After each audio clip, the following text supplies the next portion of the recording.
Hello friends, અ pinch two test ચેનલમાં આપનું સ્વાગત છે. આજે એક ફરી નવી રેસીપી જેનું નામ છે ગાજર રવાની ખીર. આવી જ નવી રેસીપી જોવા માટે મારી ચેનલ અ પિંચ ટુ ટેસ્ટને સબસ્ક્રાઇબ કરવાનું ભૂલશો નહીં. આજે આપણે બનાવીશું ગાજર રવાની ખીર. સૌથી પહેલા આપણે રવાને ઘીમાં શેકવાનો છે.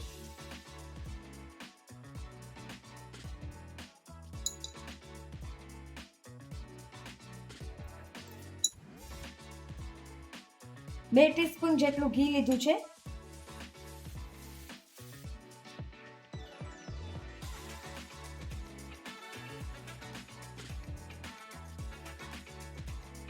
ઘી ગરમ થાય એટલે આપણે રવાને શેકીશું.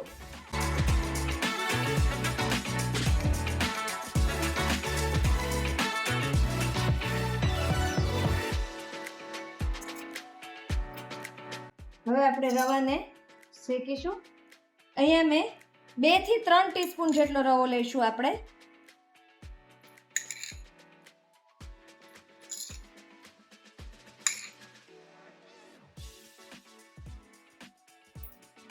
રવાને પ્રોપર શેકી લઈશું. અહીંયા આપણે એને એકદમ બ્રાઉન નથી કરવાનો, સહેજ જ એને શેકવાનો છે.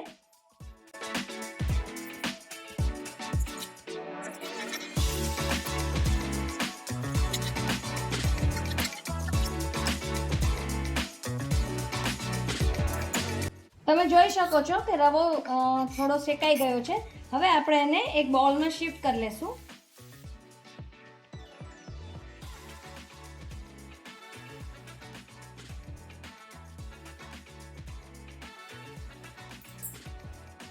હવે એ જ બાઉલમાં આપણે થોડુંક ઘી મૂકી અને ગાજરને પણ સોતે કરી લેશું.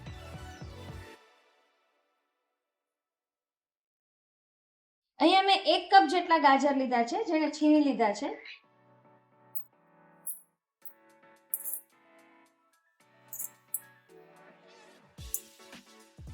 ગાજરને પણ આપણે બહુ નથી સોતે કરવાના, એનું પાણીનું પ્રમાણ ઓછું થઈ જાય એટલું આપણે એને સાંકળીશું. શિયાળાની સિઝનની આ બેસ્ટ રેસીપી છે. નાના બાળકો જેમને ગાજર ચાવીને ખાવા નથી ભાવતા હોતા એને તમે આ ખીરના સ્વરૂપે પણ આપી શકો છો. વિટામિન એ માં સમૃદ્ધ આ રેસીપી છે.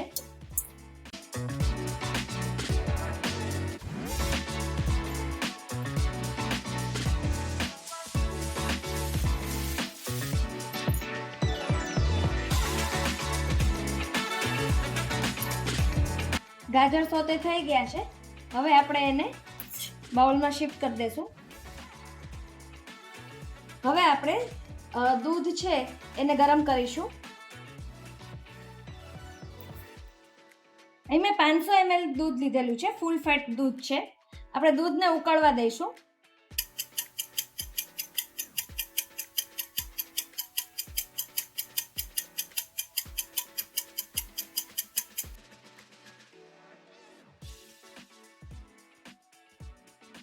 ખીર એકદમ સરસ ઉકળવા માંડી છે અને ગાજરનો પણ બહુ સરસ દૂધની અંદર કલર આવી ગયો છે. હવે આપણે એને અંદર ખાંડ ઉમેરીશું.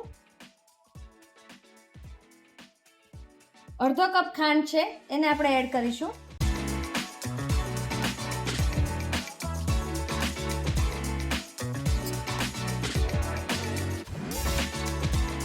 ફરી થોડી વાર ખાંડ ઓગળે ત્યાં સુધી ઉકાળીશું.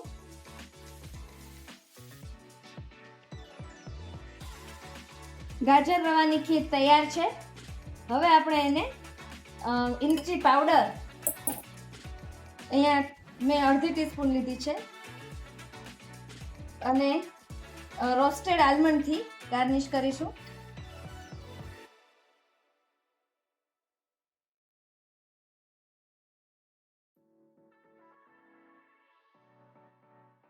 ગાજર રવાની ખીર તૈયાર છે.